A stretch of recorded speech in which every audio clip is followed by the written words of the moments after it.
ಬಹಳ ಎತ್ತರದಲ್ಲಿರುವಂತಹ ಪಾಕಿಸ್ತಾನಿ ಬಂಕರ್ಗಳು. ಈ ಹೋಟೆಲ್ನ ಆವರಣಕ್ಕೂ ಬಂದು 11 ಶೆಲ್ಗಳು ಬಿದ್ದಿದ್ವಂತೆ. ಶತ್ರುಗಳಿಂದ ಸೆರೆ ಹಿಡಿಯಲಾದಂಥ ಅವರ ಶಸ್ತ್ರಾಸ್ತ್ರಗಳನ್ನು ಪಾಕಿಸ್ತಾನಿಗಳು ಹಾಕೊಂಡಿದ್ದಂಥ ಫೈಬರ್ ಈಗ್ಲೂ ಇದು. जो गांव है ये भी पाकिस्तान के कब्जे में थे और इसके नीचे एक गांव है ये भी पाकिस्तान के कब्जे में थे. बंदे के साथ एक छोटा सा एक लड़की भी उनके साथ थे. वो जो दूध पीते थे उसकी माँ इधर रह गया था. वो बच्चे के साथ फादर उधर पाकिस्तान साइड में रह गए थे उस टाइम पे. 99 के टाइम में भी वो पूरा फैमिलीज को अपने एक गुफे में रख के पूरा रात पूरा फौज के लिए सप्लाई करते थे.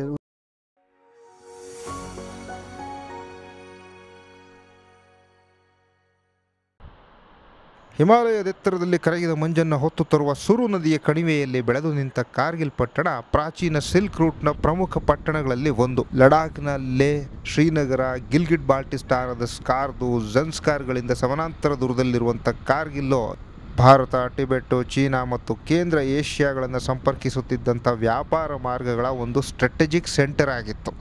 ರೇಷ್ಮೆ, ಸ್ಯಾಟಿನ್ನು, ಫೈನ್ ಫ್ಯಾಬ್ರಿಕ್ಸು, ಪರ್ಫ್ಯೂಮು, ಮಸಾಲೆ ಪದಾರ್ಥಗಳು, ಜ್ಯುವೆಲ್ಸು, ಪಾಶ್ಮೀನಾ ಉಣ್ಣೆ, ಕಾಶ್ಮೀರಿ ಕೇಸರಿ, ಜೇಡು, ಪೋರ್ಸಿಲೇನು, ಟೀ ಹೀಗೆ ಕಾಶ್ಮೀರ ಕಣಿವೆ, ಕೇಂದ್ರ ಏಷ್ಯಾ, ಚೀನಾಗಳಿಂದ ಬಹಳ ಬೆಲೆ ಬಾಳುವಂಥ ಪದಾರ್ಥಗಳು ಕಾರ್ಗಿಲ್ನ ಮುಖಾಂತರವೇ ಒಂದು ಜಾಗದಿಂದ ಮತ್ತೊಂದು ಜಾಗಕ್ಕೆ ಹಾದು ಹೋಗ್ತಿದ್ವು. ಇದಕ್ಕೆ ಪೂರಕವಾಗಿ ಪಟ್ಟಣದ ಮೂಲಸೌಕರ್ಯವು ವ್ಯವಸ್ಥಿತವಾಗಿತ್ತು. ಹಾಗೆ ಸಾಂಸ್ಕೃತಿಕ ಕೊಡುಕೊಳ್ಳಿಗಳು ಕೂಡ ತುಂಬ ಜೋರಾಗಿ ನಡೀತಿದ್ವು ಇಲ್ಲಿ. ಆದರೆ 47ರಲ್ಲಿ ಗಿಲ್ಗಿಟ್ ಬಾಲ್ಟಿಸ್ತಾನದ ಭೂಪ್ರದೇಶ ಪಾಕಿಸ್ತಾನಿಯರ ಕೈವಶವಾದ ಮೇಲೆ ಕಾರ್ಗಿಲ್ಗೆ ಸ್ಕಾರ್ದು ಜೊತೆಗೆ ಸಂಪರ್ಕ ತಪ್ಪಿ ಹೋಗಿ ಇವತ್ತಿನ ದಿನಗಳಲ್ಲಿ ಕಾರ್ಗಿಲ್ ಅಂದರೆ ಬರೀ ಯುದ್ಧದ ಕಾರಣಕ್ಕೆ ಮಾತ್ರ ದೇಶವಾಸಿಗಳಿಗೆ ನೆನಪಾಗೋ ಹಾಗಾಗಿದೆ. ಈ ಟೌನ್ನಲ್ಲಿ 2 ದಿನಗಳ ಕಾಲ ನಾವು ವಾಸ್ತವ್ಯವಿದ್ದಂಥ ದಿ ಕಾರ್ಗಿಲ್ ಹೋಟೆಲ್ಲು ನಮಗೆ ಬಹಳ ಅವಿಸ್ಮರಣೀಯ ನೆನಪುಗಳನ್ನು ಕಟ್ಟಿಕೊಡ್ತು. ಈ ಹೋಟೆಲ್ನ ಎಸ್ಥೆಟಿಕ್ಸು ನನಗೆ ಬಹಳ ಇಷ್ಟ ಆಯಿತು. ಲಡಾಖಿ ಸಂಸ್ಕೃತಿಯ ಮೇಲೆ ಬೆಳಕು ಚೆಲ್ಲುವಂಥ ಅನೇಕ ಚಿತ್ರಗಳನ್ನು, ತೈಲ ಚಿತ್ರಗಳನ್ನು ಗೋಡೆಗಳಿಗೆ ನೇತು ಹಾಕಿದ್ದಾರೆ. ಹಾಗೆ ಈ ಮಣ್ಣಿನಲ್ಲಿ ಸಿಗುವಂಥ ಒಂದಷ್ಟು ಪ್ರೀಷಿಯಸ್ ಸ್ಟೋನ್ಗಳನ್ನು ಕೂಡ ಇಲ್ಲಿ ಇಟ್ಟಿದ್ದಾರೆ. ಒಂದು ಒಳ್ಳೆಯ ಮ್ಯೂಸಿಯಂ ಥರ ಭಾಸವಾಗುತ್ತೆ ಈ ಹೋಟೆಲ್ನ ರಿಸೆಪ್ಷನ್ ಏರಿಯಾ. ನೋಡಿ, ಇದು 99ರ ಕಾರ್ಗಿಲ್ ಯುದ್ಧದ ಒಂದು ಕರಾಳವಾದಂಥ ಕುರುಹು. ಆ ನಿಯಂತ್ರಣ ರೇಖೆಯಿಂದ ಆಚೆಯಿಂದಲೂ ಪಾಕಿಸ್ತಾನದ ಆರ್ಟಿಲರಿ ಅಟ್ಯಾಕ್ ಆಗ್ತಾಯಿತ್ತು. ಅಂದರೆ ಫಿರಂಗಿಗಳಿಂದ ದಾಳಿ ಮಾಡ್ತಾಯಿದ್ರು. ಅಂಥ ಫಿರಂಗಿಗಳಿಂದ ಈ ಹೋಟೆಲ್ನ ಆವರಣಕ್ಕೂ ಬಂದು 11 ಶೆಲ್ಗಳು ಬಿದ್ದಿದ್ವಂತೆ. ಅವುಗಳ ಪೈಕಿ 10 ಸಂಪೂರ್ಣವಾಗಿ ಸಿಡಿದೋಗಿದ್ರೆ ಈ ಒಂದು ಶೆಲ್ಲು ಸಂಪೂರ್ಣವಾಗಿ ಸಿಡಿದೇ ಇದ್ದಂಥ ಕಾರಣ ನೋಡಿ ಹೀಗೆ ಉಳ್ಕೊಂಡಿದೆ. ಇದನ್ನು ಈ ಹೋಟೆಲ್ನವರು ಅದರ ನೆನಪಾಗಿ ಇಟ್ಟಿದ್ದಾರೆ, ಕರಾಳ ನೆನಪಾಗಿ ಹೋಟೆಲ್ ಮಾಲೀಕರು ಹೇಳ್ತಾಯಿದ್ರು. ಸಾಮಾನ್ಯವಾಗಿ ಈ ಶೆಲ್ಲುಗಳ ತೂಕದ ವಿಚಾರಕ್ಕೆ ಬಂದರೆ 80 mm, 120 mm, 155 mm ಹೀಗೆ ಕ್ಯಾಲಿಬರ್ನ ಗಾತ್ರಕ್ಕೆ ಅನುಗುಣವಾಗಿ 15ರಿಂದ 45 kgಗಳವರೆಗೆ ಇರುತ್ತೆ. ಶೆಲ್ಲುಗಳ ಹೊರಮೈಗಳನ್ನು ಭಾಳ ಗಟ್ಟಿಯಾಗಿರುವಂಥ ಮೆಟಲ್ ಅಥವಾ ಅಲಾಯ್ ಮಿಕ್ಸ್ನಿಂದ ಮಾಡಲಾಗಿರ್ತದೆ. ಒಮ್ಮೆ ಫಿರಂಗಿಯಿಂದ ಸಿಡಿದು ಬಂದಂಥ ಶೆಲ್ಲು ಬಿದ್ದಂಥ ಜಾಗದಲ್ಲಿ ಆ ಒಳಗಿರುವಂಥ ಸ್ಫೋಟಕಗಳು ಸಿಡಿದಾಗ ಆ ಹೊರಮೈ ಆ ಚೂರುಗಳು ಸ್ಪ್ಲಿಂಟರ್ಗಳಾಗಿ ಹಾರ್ತವೆ. ಆ ಸಂದರ್ಭದಲ್ಲಿ ಆ ಬಿದ್ದಂಥ ಜಾಗದಿಂದ 50 ಮೀಟರ್ ರೇಡಿಯಸ್ನಲ್ಲಿ ಇದ್ದಂಥವ್ರು ಛಿದ್ರ ಆಗಿಬಿಟ್ರೆ 300 ಮೀಟರ್ ರೇಡಿಯಸ್ನಲ್ಲಿರುವಂಥವ್ರಿಗೂ ಕೂಡ ಇದರಿಂದ ಬಹಳ ಗಂಭೀರವಾದ ಗಾಯಗಳಾಗ್ಬಿಡ್ತವೆ ಆ ಶಾರ್ಪ್ ನಲ್ಗಳಿಂದ. ಹಾಗೆ ಶತ್ರುವಿನಿಂದ ನಿರಂತರ ಶೆಲ್ಲಿಂಗ್ ದಾಳಿ ಆಗ್ತಾ ಇದ್ದಂಥ ಸಂದರ್ಭದಲ್ಲಿ ಹೋಟೆಲ್ನ ಮಾಲೀಕರ ಕುಟುಂಬಸ್ಥರು ಈ ಬಂಕರ್ ಒಳಗಡೆ ತಮ್ಮನ್ನು ತಾವು ಕಾಪಾಡಿಕೊಂಡು ವಾಸವಿದ್ರಂತೆ. 75 ದಿನಗಳ ಕಾಲ ಯುದ್ಧ ನಡೀತಾ ಇತ್ತು. ಪಾಕಿಸ್ತಾನದ ನಿರಂತರ ಶೆಲ್ಲಿಂಗು ಹಾಗೆ ಮಷಿನ್ ಗನ್ನ ಫೈರಿಂಗೆಲ್ಲ ನಮ್ಮ ನ್ಯಾಷನಲ್ ಹೈವೇ 1 ಮೇಲೆ ಆಗ್ತಾಯಿತ್ತು. ಆಗಾಗ ಕಾರ್ಗಿಲ್ ಮೇಲೂ ಆಗ್ತಾಯಿತ್ತು. ಹಾಗೆ ಆ ಇಡೀ ಯುದ್ಧ ನಡೀತಾ ಇದ್ದಂಥ ಸಂದರ್ಭದಲ್ಲಿ ಸಾಕಷ್ಟು ಜನ ನಾಗರಿಕರು ಕೂಡ ಮೃತಪಟ್ಟಿದ್ರು. ಸಂಘರ್ಷ ಪೀಡಿತ ಪ್ರದೇಶಗಳಲ್ಲಿನ ಬದುಕು ಎಷ್ಟು ಭೀಕರವಾಗಿರುತ್ತೆ ಅನ್ನೋದರ ಒಂದು ಅಂದಾಜಿನ ಈ ಬಂಕರು ನನಗೆ ಈಗಲೂ ಕೂಡ ಮಾಡ್ತಾ ಇದೆ. ಯುದ್ಧ ಮುಗಿದು 26 ವರ್ಷ ಆಗಿದೆ, ಆದರೂ ಕೂಡ ಈಗಲೂ ನಡೀತಾ ಇದೆಯೇನೋ ಅನ್ನುವಂಥ ಒಂದು ವೈಬನ್ನು ಬಂಕರ್ ಕ್ರಿಯೇಟ್ ಮಾಡ್ತಾ ಇದೆ. 100 ವರ್ಷಗಳ ಹಿಂದೆ ಲಡಾಖಿನ ಜನರು ಅಡಿಗೆ ಮನೆಗಳಲ್ಲಿ ಬಳಸುತ್ತಿದ್ದಂಥ ಪರಿಕರಗಳನ್ನು ಕೂಡ ಈ ಹೋಟೆಲ್ನ ಡೈನಿಂಗ್ ಏರಿಯಾದಲ್ಲಿ ಪ್ರಿಸರ್ವ್ ಮಾಡಿ ಎಕ್ಸಿಬಿಟ್ ಆಗಿ ಇಟ್ಟಿದ್ದಾರೆ. ಒಟ್ಟಿನಲ್ಲಿ ನಾನಾಗಲೇ ಹೇಳಿದ ಹಾಗೆ ಇದೊಂದು ಒಳ್ಳೆ 3 ಸ್ಟಾರ್ ಪ್ರಾಪರ್ಟಿ. ಅದಕ್ಕಿಂತನೂ ಇನ್ನೂ ಒಳ್ಳೆ museum, heritage museum. Complimentary breakfast ಸಖತ್ತಾಗಿತ್ತು. ಭರ್ಜರಿ ಬ್ಯಾಟಿಂಗ್ ಮುಗಿಸ್ಕೊಂಡು ಕಾರ್ಗಿಲ್ ಟೌನ್ನಲ್ಲಿರುವಂಥ ವಾರ್ ಆ್ಯಂಡ್ ಹೆರಿಟೇಜ್ ಮ್ಯೂಸಿಯಂ ಕಡೆ ಹೊರಟ್ವಿ. ದ್ರಾಸ್ನಲ್ಲಿರುವಂಥ ಕಾರ್ಗಿಲ್ ವಾರ್ ಮೆಮೋರಿಯಲು ಬರೀ 99 ವಾರಿಗೆ ಸಂಬಂಧಿಸಿದ್ದು. ಆದರೆ ಕಾರ್ಗಿಲ್ ಟೌನ್ನಲ್ಲಿರುವಂಥ ಈ ಮ್ಯೂಸಿಯಮ್ಮು 47, 48, 65, 71 ಮತ್ತು 99 ವಾರ್ಗಳ ಸಂದರ್ಭದಲ್ಲಿ ಈ ಪ್ರದೇಶದಲ್ಲಿ ನಡೆದ ಸಂಘರ್ಷ ಹಾಗೂ ಆ ಸಂದರ್ಭದಲ್ಲಿ ಶತ್ರುಗಳಿಂದ ವಶಕ್ಕೆ ಪಡೆದುಕೊಂಡಂಥ ಶಸ್ತ್ರಾಸ್ತ್ರಗಳನ್ನು ಈ ಸಂಗ್ರಹಾಲಯದಲ್ಲಿ ಇಡಲಾಗಿದೆ. 1947-48ರಲ್ಲಿ ಗಿಲ್ಗಿಟ್ ಬಾಲ್ಟಿಸ್ತಾನ ಭೂಪ್ರದೇಶವನ್ನು ಆಕ್ರಮಿಸಿಕೊಂಡು ಬಂದಂಥ ಪಾಕಿ ಪಡೆಗಳು ಕಾರ್ಗಿಲ್ ಪಟ್ಟಣವನ್ನು ಕೈವಶ ಮಾಡ್ಕೊಂಡ್ಬಿಟ್ಟಿರ್ತವೆ. ಆ ವೇಳೆ ಭಾರತೀಯ ಸೇನೆ ಹರಸಾಹಸವನ್ನು ಮಾಡಿ ಕಾರ್ಗಿಲ್ ಪಟ್ಟಣವನ್ನು ಅವರಿಂದ ಬಿಡುಗಡೆಗೊಳಿಸುತ್ತೆ.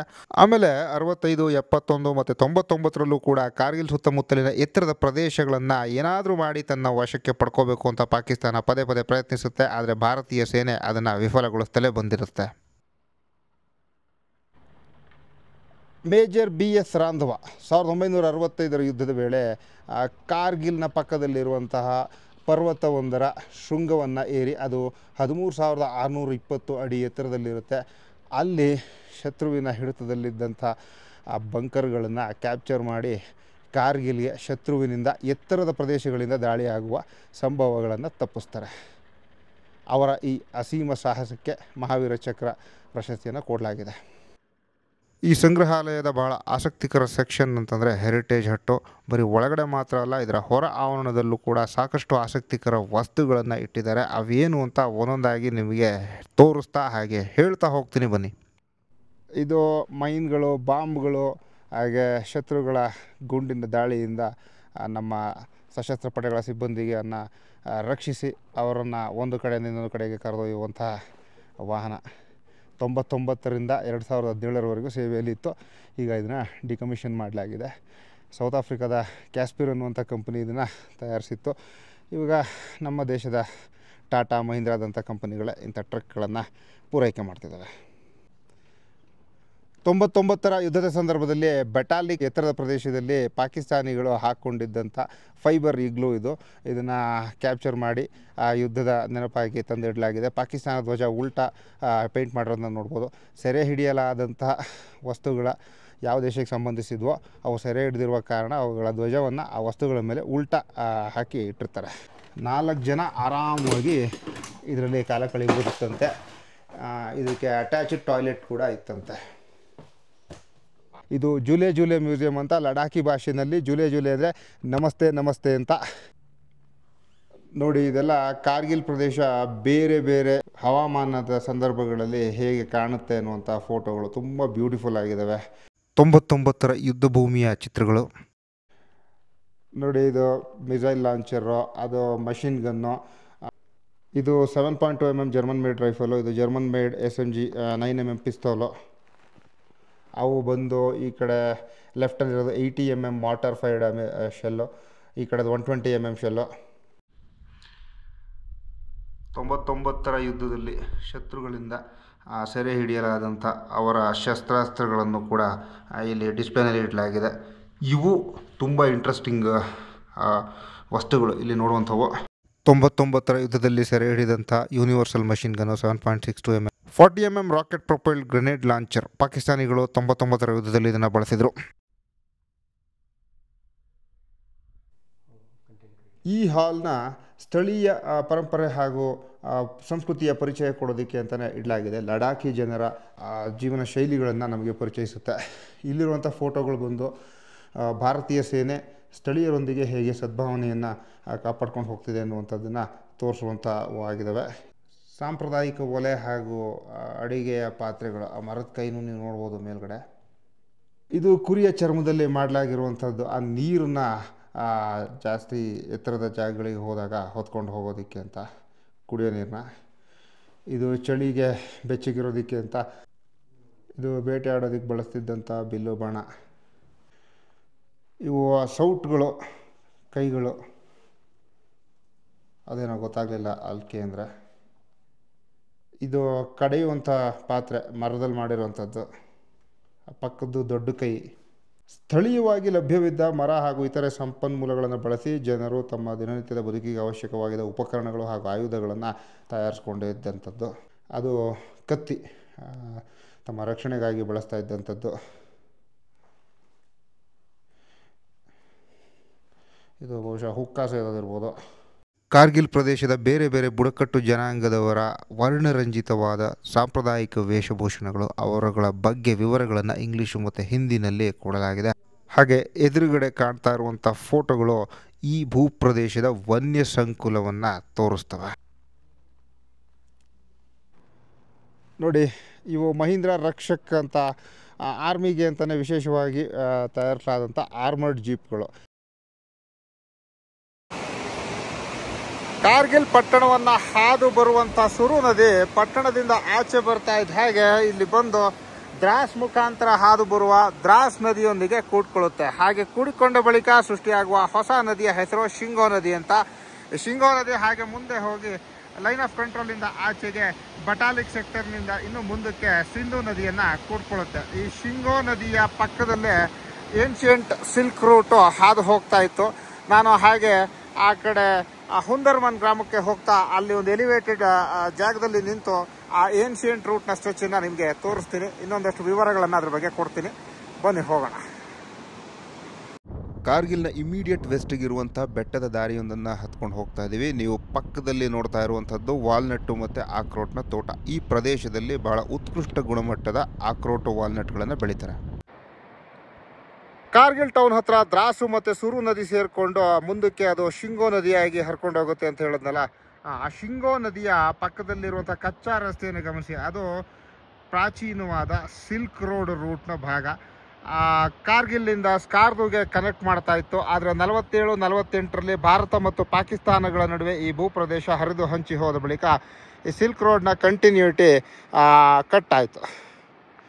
So this is the ancient silk road. Shingo ನದಿಯ ಕಣಿವೆ ಕೆಳಗಡೆ ಇದೆ. ನಾವು ಎತ್ತರವನ್ನು ಗೇನ್ ಮಾಡಿಕೊಂಡು ಬಂದ್ವಿ ಹಂದರ್ಬನ್ಗೆ. ಇಲ್ಲಿ LOCಯ ವ್ಯೂ ಪಾಯಿಂಟ್ ಇದೆ. ಇಲ್ಲಿಂದ ನಾವು LOCಯ ಮತ್ತೊಂದು ತುದಿಯನ್ನು ನೋಡಬಹುದು. ಕಾರ್ಗಿಲ್ ಟೌನ್ನಿಂದ ಒಂದು 8 ಕಿಲೋಮೀಟ್ರು ಪಶ್ಚಿಮಾಭಿಮುಖವಾಗಿ ಈ ಪರ್ವತಗಳನ್ನು ಏರ್ಕೊಂಡು ಬಂದರೆ ಹುಂದರ್ಮನ್ LOC ವ್ಯೂ ಪಾಯಿಂಟ್ ಅನ್ನುವಂಥ ಈ ಜಾಗಕ್ಕೆ ಬರ್ತೀವಿ. ಬೈನಾಕ್ಯುಲರ್ಗಳನ್ನು ಬಳಸಿ ಪಾಕಿಸ್ತಾನದ ಪೊಸಿಷನ್ಗಳನ್ನು ನೋಡ್ಬೋದು. ಅಕ್ರಾಸ್ LOC 50 ರೂಪಾಯಿ ಚಾರ್ಜ್ ಮಾಡ್ತಾರೆ ಪರ್ ಪರ್ಸನ್ನು. ಗೈಡ್ ಕೂಡ ಇರ್ತಾರೆ. ಅವರು ಕ್ಲೀನಾಗಿ ಹೇಳ್ಕೊಡ್ತಾರೆ ಪಾಕಿಸ್ತಾನದ ಪೊಸಿಷನ್ಗಳು ಎಲ್ಲೆಲ್ಲಿದ್ದಾವೆ, ಹಾಗೆ ನಮ್ಮವರ ಪೊಸಿಷನ್ಗಳು ಎಲ್ಲೆಲ್ಲಿದ್ದಾವೆ ಅಂತ. ಒಂದು ಬಹಳ ಖುಷಿಯಾದಂಥ ವಿಚಾರ ಹೇಳ್ತೀನಿ ಕನ್ನಡಿಗರಿಗೆ. ಈ ಪುಟ್ಟ ಟೀ ಕಾಫಿ ಅಂಗಡಿನಲ್ಲಿ ಈ ಸ್ಟಿಕ್ಕರ್ಗಳನ್ನು ಅಂಟಿಸಿದ್ದಾರೆ. ಆ ಸ್ಟಿಕ್ಕರ್ಗಳನ್ನು ಅಂಟಿಸಿರೋದ್ರ ನಡುವೆ ನೋಡಿ ಯಾರ ಸ್ಟಿಕ್ಕರ್ ಕೂಡ ಇದೆ ಅಂತ. ಅಫ್ಕೋರ್ಸ್ ನಿಮ್ಮ ಹಾಗೆ ನನಗೂ ಕೂಡ ಮಹದಾನಂದವಾಯಿತು ಪುನೀತ್ ರಾಜ್ಕುಮಾರ್ ಅವರ ಚಿತ್ರವನ್ನು LOCಯ ಹತ್ತಿರ ನೋಡಿ. ಇದು ವ್ಯೂ ಪಾಯಿಂಟು. ಇಲ್ಲಿಂದ ನಾವು ನೇಕೆಡ್ ಐನಲ್ಲೇ ಪಾಕಿಸ್ತಾನದ ಪೊಸಿಷನ್ಗಳನ್ನು ಗಮನಿಸ್ಬೋದು. ನೋಡಿ ಅಲ್ಲಿ ಹೋಗ್ತಾ ಇದ್ದೀರ, ಅದು ಶಿಂಗೋ ನದಿ. ಶಿಂಗೋ ನದಿಯ ಎಡಕ್ಕಿರುವಂಥ ಪರ್ವತವು ಕೂಡ ನಮ್ಮದೇ. ಹಾಗೆ ಮುಂದಕ್ಕೆ ಹೋದರೆ ಇಲ್ಲಿ ಎದುರುಗಡೆ ಕಾಣ್ತೀವಿ ನೋಡಿ ಪರ್ವತ, ಇದು ಕೂಡ ನಮ್ಮದೇ. ಅದರ ಹಿಂದೆ ಇರುವಂಥ ರಿಡ್ಜ್ ಕೂಡ ನಮ್ಮದೇ. ಆದರೆ ಅಲ್ಲಿ ಒಂದು ಹಸಿರು ಪ್ಯಾಸ್ಚರ್ ಕಾಣ್ತಾ ಇದೆಯಲ್ಲ, ಅಲ್ಲಿಂದ ಆಚೆಗೆ ಪಾಕಿಸ್ತಾನದ ಸರಹದ್ದು ಆರಂಭಗೊಳ್ಳುತ್ತೆ. ಆ ನದಿ ಮುಂದಕ್ಕೆ ಹರ್ಕೊಂಡು ಹೋಗುತ್ತಲ್ಲ, ಅಲ್ಲಿಂದ ಹರ್ಕೊಂಡು ಹೋದಂಗೆ ಆ ಪ್ಯಾಸ್ಚರಿಂದ ಮುಂದಕ್ಕೆ ಬಲಗಡೆಗೆ ಪಾಕಿಸ್ತಾನದ ಸರಹದ್ದು, ಎಡಗಡೆಗೆ ಭಾರತದ ಸರಹದ್ದು. ಬೈನಾಕ್ಯುಲರ್ನಲ್ಲಿ ನಾನು ಅಕ್ರಾಸ್ LOC ಪಾಕಿಸ್ತಾನಿ ಪೊಸಿಷನ್ಸನ್ನು ನೋಡೋದಕ್ಕೆ ನಿಂತಿದ್ದೀನಿ. ನನಗೆ ಗೈಡ್ ಮಾಡಲಿದ್ದಾರೆ ತುಂಬ ಫ್ರೆಂಡ್ಲಿ ಆಗಿರುವಂಥ ಇಲ್ಲೇ ಪಕ್ಕದ ಹಂದರ್ಮನ್ನ ನಿವಾಸಿ. पत्थर से बना हुआ है, वो सब पाकिस्तानी आर्मी के बंकर बना हुआ है. ಅಗೋ ಅಲ್ಲಿ ಆ ದರ್ಗಾ ಕಾಣ್ತಾ ಇದೆಯಲ್ಲ, ಅದು ಪಾಕಿಸ್ತಾನದ ಕಂಟ್ರೋಲ್ನಲ್ಲಿರುವಂಥ ಜಾಗದಲ್ಲಿ ಇರುವಂಥದ್ದು. ಅದರ ಎಡಗಡೆಗೆ ಗೋಡೆ ಕಾಣ್ತಾ ಇದೀವಿ ನೋಡಿ, ಅದು ಅವರ ಎಲ್ಲೆಯನ್ನು ಅಲ್ಲಿ ನಿರ್ಧರಿಸುತ್ತೆ. ಹಾಗೆ ಆ ಗೋಡೆಯಿಂದ ಎಡಗಡೆಗಿರೋದು ಭಾರತದ ಹಿಡಿತದಲ್ಲಿರುವಂಥ ಪ್ರದೇಶ, ಆ ಬಲಗಡೆಗಿರುವಂಥದ್ದು ಪಾಕಿಸ್ತಾನದ ಹಿಡಿತದಲ್ಲಿ ಇರುವಂಥದ್ದು. ಆಗ ಅಲ್ಲಿ ಕಾಣ್ತಾ ಇದೆಯಲ್ಲ, ಅದು LOCಯ ಆ ಕಡೆ ಇರುವಂಥ ಒಂದು ಗ್ರಾಮ. 99ರ ಯುದ್ಧದಲ್ಲಿ ಸಿಕ್ಕಾಬಟ್ಟೆ ಗುಂಡು ಮತ್ತು ಶೆಲ್ಗಳ ಎಕ್ಸ್ಚೇಂಜ್ ಆಗ್ತಾ ಇದ್ದಾಗ ಆ ಗ್ರಾಮಸ್ಥರು ಆ ಊರನ್ನು ತೊರೆದು ಆ ಕಡೆ ಹೋಗಿದ್ದಾರೆ ನೋಡಿ. ನಮ್ಮ ಕಡೆ ಇರುವಂಥ ಗ್ರಾಮಗಳ ಹಾಗೆ ಅದು ಕಾಣ್ತಾ ಇದೆ. ಹಾಗೆ ಮೆಟ್ಲುಗಳ ಹಾಗೆ ಮಾಡ್ಕೊಂಡು ಅವರು ಬೇಸಾಯವನ್ನು ಮಾಡಿದ್ದಾರೆ. ಅಲ್ಲಿರೋ ವೆಜಿಟೇಷನ್ನು ಕೂಡ ಇಲ್ಲಿರೋ ಥರನೇ ಕಾಣ್ತಾ ಇದೆ. ನಾವು ಮನುಷ್ಯರು ನಮ್ಮ ಎಲೆಗಳನ್ನು ಹಾಕ್ಕೊಂತೀವಿ, ಆದರೆ ಪ್ರಕೃತಿಗೆ ಏನು ಎಲೆ ಇರುತ್ತೆ ಅಲ್ವಾ. ಇದು ಬಹಳ ಎತ್ತರದಲ್ಲಿರುವಂತಹ ಪಾಕಿಸ್ತಾನಿ ಬಂಕರ್ಗಳು. 99ರ ಕಾರ್ಗಿಲ್ ಸಂಘರ್ಷದ ವೇಳೆ ಆ ಅಡ್ವಾಂಟೇಜ್, ಹೈಟ್ ಅಡ್ವಾಂಟೇಜನ್ನ ಬಳಸ್ಕೊಂಡು ಅವರು ನಮ್ಮ ನ್ಯಾಷನಲ್ ಹೈವೇ 1 ಮೇಲೆ ಫೈರಿಂಗನ್ನು ಮಾಡ್ತಾ ಇದ್ರು. ನಮ್ಮ ಮಿಲಿಟರಿ ವೆಹಿಕಲ್ಗಳ ಮೂವ್ಮೆಂಟ್ಗಳನ್ನು ಟಾರ್ಗೆಟ್ ಮಾಡಿ ಅಲ್ಲಿ ಕಾಣ್ತಿರೋ ಬಂಕರ್ಗಳಲ್ಲಿ ಕುಳಿತಿದ್ದಂಥ ಪಾಕಿಸ್ತಾನಿ ಸೈನಿಕರು ಅಕ್ರಾಸ್ ದಿ LOCs ಕಾರ್ದು ಸುತ್ತಮುತ್ತ ಇದ್ದಂಥ ಅವರ ಆರ್ಟಿಲರಿ ವಿಭಾಗಕ್ಕೆ ಮೆಸೇಜ್ ಕೊಡೋರು. ಅಲ್ಲಿಂದ ಶೆಲ್ಗಳು ಬಂದು ನಮ್ಮ NH1 ಮೇಲೆ ಬೀಳವು.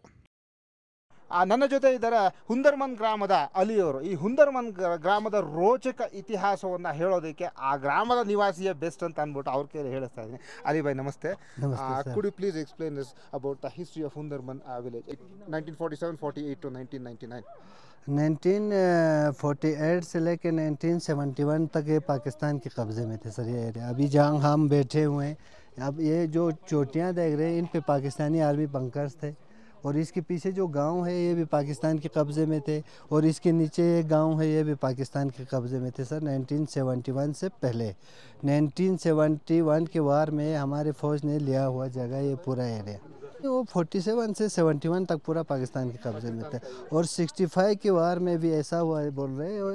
इधर ऊपर वाले पहाड़ पे इंडियन आर्मी, इस साइड में पाकिस्तानी आर्मी बैठकर बीच में पूरा गाँव फंसे रहते बोल रहे उस टाइम पे हमारे बुज़ुर्ग लोग कहते थे. और वो 1971 के वार के समय या एक लोकल बंदा उस तरफ गया था? नहीं, बहुत सारे सर जो काम के सिलसिले में आगे गए हुए थे वो सब उधर ही फंसे हुए थे. उस वक़्त बहुत सारे गांव वाले अभी भी उस साइड में फंसे हुए हैं. उसमें बहुत सारे चीज़ें थे. इसमें एक बंदे के साथ एक छोटा सा एक लड़की भी उनके साथ थे. वो जो दूध पीते थे उसकी माँ इधर रह गया था. वो बच्चे के साथ फादर उधर पाकिस्तान साइड में रह गए थे उस टाइम पे. फिर बड़ी मुश्किल से उस बच्चे को यहाँ छोड़ा उस टाइम पे. लेकिन उसके फादर को फिर गाँव में आने के लिए नहीं छोड़ा. फिर उसकी माँ और बच्चा सिर्फ इधर रह गए. उनके फादर और पाकिस्तान में फंस गए थे सिर्फ उस टाइम पे. और सुना है कि यहाँ के लोगों का रिलेशनशिप स्कार्दू के तरफ के भी थे 47 से पहले. हाँ वो तो है सर. एक ही इलाका है तो बहुत सारे लोग उधर से शादी करके इधर लाए, इधर शादी करके उधर गए. तो बहुत सारे रिश्तेदार ऐसे हैं. और 99 में क्या हुआ वो थोड़ा बता सकते? 99 एरिया में तो इधर सिर्फ फायरिंग चले थे सर. बाकी इस एरिया में कोई आगे वो लोग नहीं आए थे. इस एरिया में आगे आए थे हमारे बटालिक सेक्टर इस तरफ है, द्रास सेक्टर है हमारे इस तरफ. उन चोटियों पे वो आके बैठ गए थे. हुंदरमन की गांव कब खाली हुआ? हुंदरमन ये नीचे वाला तो फिर 99 के बाद फिर उससे पहले लोग नीचे आके रहते थे. उसमें कुछ घर ऐसे भी हैं जिनकी पूरा फैमिली वो 71 में उस तरफ रह गए थे. वो ऐसे ही पड़े हुए हैं. बाकी कुछ घर ऐसे हैं जो अभी ऊपर जाके बैठे हैं. वो पुराने घर ऐसे छोड़ के रखे हुए हैं. सुना है कि हुंदरमन के गांव के लोग आर्मी का ज़्यादा मदद करता है, इंडियन आर्मी का. वो तो जब से इंडिया में आए हैं तब से अभी तक पूरा फौज के लिए काम करते हैं सर. वो पूरा गांव वाले 99 के टाइम में भी वो पूरा फैमिलीज़ को अपने एक गुफे में रख के पूरा रात पूरा फौज के लिए सप्लाई करते थे. उनके लिए राशन पहुंचाना, पानी पहुंचाना, उनके लिए नीचे से ऑपरेशन पहुंचाना. उस वक़्त ये रोड नहीं था, नीचे से पूरा डोंकीज के ज़रिए ऊपर पोस्टों पे लेके जाते थे. तो आप भी 99 का जंग देखा है? बिल्कुल देखा है सर. हमने खुद अपने काम किया है. मैंने पूरा ऊपर पोस्टों पे सामान पहुंचाना, पानी पहुंचाना. पानी सबसे पहले पानी पहुंचाना पूरा हमारे ऊपर जिम्मेदारी था, पूरा गांव वाले के ऊपर. वो दिन में तो नहीं जाते थे, रात को जब थोड़ा नॉर्मल हो जाता था उस टाइम पे लेके जाते थे. LOC ವ್ಯೂ ಪಾಯಿಂಟ್ನಿಂದ ಇನ್ನು 3 ಕಿಲೋಮೀಟರ್ ಮೇಲಕ್ಕಾದ ಹಾಗೆ ಹೊರಟು ಶಾರ್ಪ್ ಆಗಿರೋ ಹೇರ್ ಪಿನ್ ಕರ್ವ್ಗಳು, ಸ್ಟೀಪ್ ಆಗಿರೋ ಗ್ರೇಡಿಯೆಂಟನ್ನು ಹತ್ಕೊಂಡು ಬಂದರೆ ಹಂದರ್ಮನ್ ಗ್ರಾಮವನ್ನು ತಲುಪ್ತೀವಿ. ಸದ್ಯಕ್ಕೆ ಜನವಸತಿ ಇಲ್ಲದ ಈ ಊರನ್ನು ಒಂದು ಲೈವ್ ಹೆರಿಟೇಜ್ ಮ್ಯೂಸಿಯಮ್ಮನ್ನಾಗಿ ಪರಿವರ್ತಿಸಲಾಗಿದೆ. 1965ರ ಯುದ್ಧದ ವೇಳೆಯಲ್ಲಿ ಭೀಕರವಾಗಿ ಶೆಲ್ಲಿಂಗು, ಫೈರಿಂಗು ಎಲ್ಲ ಆಗ್ತಾಯಿತ್ತು. ಹಾಗೆ 71ನೇ ಇಸ್ವಿಯಲ್ಲಿ ಭಾರತೀಯ ಸೇನೆ ಈ ಗ್ರಾಮವನ್ನು ವಶಕ್ಕೆ ಪಡ್ಕೊಳ್ಳುತ್ತೆ. ಬಹುಶಃ ಇವೆಲ್ಲ ಯುದ್ಧಗಳ ಸಂದರ್ಭದಲ್ಲಿ ಬಂದು ಬಿದ್ದಿರುವಂಥ ಗುಂಡಿನ ಏಟಿನ ಕುರುಹುಗಳಿರಬಹುದು. ಅದಾದಮೇಲೆ 99ರಲ್ಲಿ ಮತ್ತೊಂದು ಸಂಘರ್ಷ ಆಗುತ್ತಲ್ಲ, ಆವಾಗ ಈ ಊರಿನ ಗ್ರಾಮಸ್ಥರಿಗೆ ಪಾಕಿಸ್ತಾನದ ಹಿಡಿತಕ್ಕೆ ಮತ್ತೆ ನಾವು ಹೋಗಿಬಿಡ್ತೀವೇನೋ ಅನ್ನುವಂಥ ಒಂದು ಆತಂಕ ಎದುರಾಗಿರುತ್ತೆ. ಯಾಕೆ ಅಂತಂದರೆ ಆ ಲೈನ್ ಆಫ್ ಕಂಟ್ರೋಲ್ನ ಯಾವಾಗಲೂ ಈ ಯುದ್ಧಗಳಾದಂಥ ಸಂದರ್ಭದಲ್ಲಿ ಮತ್ತೆ ಬರೆಯಲಾಗ್ತಾ ಇತ್ತು. ಅಂದರೆ ಆ ಕಡೆ ಇದ್ದಂಥ ಕೆಲವು ಗ್ರಾಮಗಳು ಈ ಕಡೆ ಸೇರ್ಕೊಂಡ್ಬಿಡೋದು, ಈ ಕಡೆ ಇದ್ದಂಥ ಕೆಲವು ಗ್ರಾಮಗಳು ಆ ಕಡೆ ಸೇರ್ಕೊಂಡ್ಬಿಡೋದು ಒಂದಷ್ಟು ದಿನಗಳ ಮಟ್ಟಿಗೆ ಹಂಗಾಗ್ತಾಯಿತ್ತು. ನಾವು ದೇಶಗಳ ಮಟ್ಟಿಗೆ ರಾಜಧಾನಿಗಳಲ್ಲಿ ಕೂತ್ಕೊಂಡು ದೊಡ್ಡ ದೊಡ್ಡ ಊರುಗಳಲ್ಲಿ ಕೂತ್ಕೊಂಡು ಎಲ್ಲೋ ದೂರದಲ್ಲಿ ಮಾತಾಡ್ಬೇಕಾದ್ರೆ ನಾವು ಇಷ್ಟು ಭೂಮಿಯನ್ನು ಗೆದ್ದು ಅಷ್ಟು ಭೂಮಿಯನ್ನು ಸೋತು ಅಂತ ಮಾತಾಡೋದೇ ಬೇರೆ. ಆದರೆ ಇಲ್ಲಿರುವಂಥ ಜನರ ಪಾಡೆ ಬೇರೆ. ಯಾಕೆಂತಂದರೆ ಆಲ್ ಆಫ್ ಎ ಸಡನ್ ಅವರ ಊರು ಇನ್ನೊಂದು ದೇಶದ ಹಿಡಿತಕ್ಕೆ ಹೋಗಿದ್ದಲ್ಲದೇ ಅಕ್ಕಪಕ್ಕದ ಊರುಗಳಲ್ಲಿ ತಮ್ಮ ಹತ್ತಿರದವ್ರು ಇರ್ತಾರೆ, ತಮ್ಮ ಮಕ್ಕಳೇ ಏನಕ್ಕೋ ಹೋಗಿರ್ತಾರೆ, ತಮ್ಮ ಅಣ್ಣ ತಂದಿರೇ ವಾಸ ಮಾಡ್ತಾ ಇರ್ತಾರೆ. ಆ ಮನೆಗಳಿಗೆ ಅವ್ರಿಗೆ ಹೋಗೋದಕ್ಕೆ ಆಗದೇ ಇರುವಂಥ ಪ್ರಸಂಗಗಳು ಬಂದ್ಬಿಡ್ತವೆ. ಆವಾಗ ಅದು ಅವ್ರಿಗೆ ಹೇಳ್ಕೊಳ್ಳೋಕೆ ಆಗದೇ ಇರುವಂಥ ಒಂದು ರೀತಿಯ ಸಂಕಟವನ್ನು ಸೃಷ್ಟಿ ಮಾಡ್ತದೆ. ಅಂಥದ್ದೇ ಸಂಕಟಗಳನ್ನು ಈ ಹುಂದರ್ಮನ್ನ ಗ್ರಾಮಸ್ಥರು ಫೇಸ್ ಮಾಡಿದ್ದಾರೆ. ಅದಕ್ಕೆ 99ರ ಸಂಘರ್ಷ ಆರಂಭಗೊಳ್ತಿದ್ದ ಹಾಗೆ ಈ ಊರಿನ ಗ್ರಾಮಸ್ಥರು ಕಾರ್ಗಿಲ್ಗೆ ಹೋಗ್ತಾ ಇರಲಿಲ್ವಂತೆ. ಯಾಕೆಂದರೆ ಮತ್ತೊಮ್ಮೆ ಈ ಗ್ರಾಮ ಏನಾದರೂ ಪಾಕಿಸ್ತಾನದ ಹಿಡಿತಕ್ಕೆ ಹೋಗ್ಬಿಟ್ರೆ ಮತ್ತೆ LOCನ ದಿಢೀರಂತ ಬೇರೆ ಕಡೆ ಎಲ್ಲರೂ ಎಳೆದ್ಬಿಟ್ರೆ ಮತ್ತೆ ನಾವು ಕಾರ್ಗಿಲ್ಗೆ ಹೋಗಿ ಈ ಕಡೆ ವಾಪಸ್ ಬರೋಕ್ಕಾಗದೇ ಇರ್ಬೋದು ಅನ್ನುವಂಥ ಭಯದಿಂದಾಗಿ.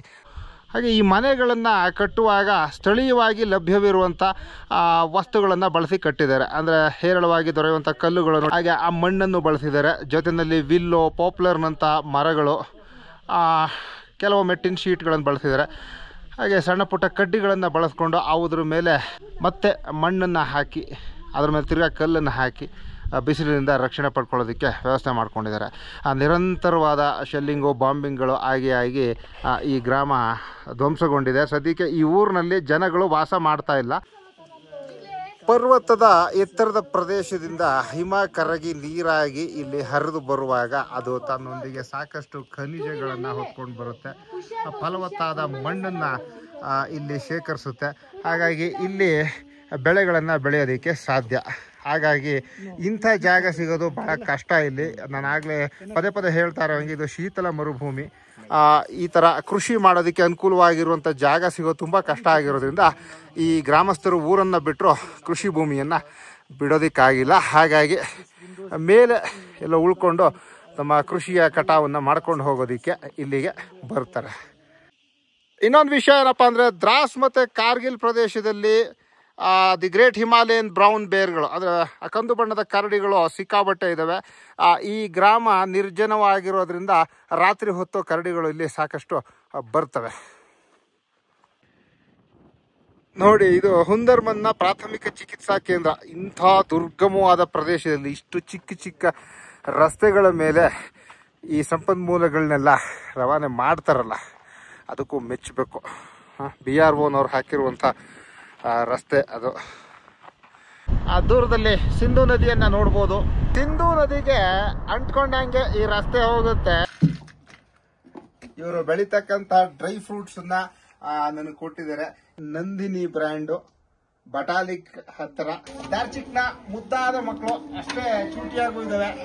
लोग डेड बॉडीज को लाने के लिए और इधर से एमिनेशन और राशन सब कुछ इन गांव वालों ने ही वॉलंटरीली यानी कि गांव का नंबरदार आता थे, फिर गांव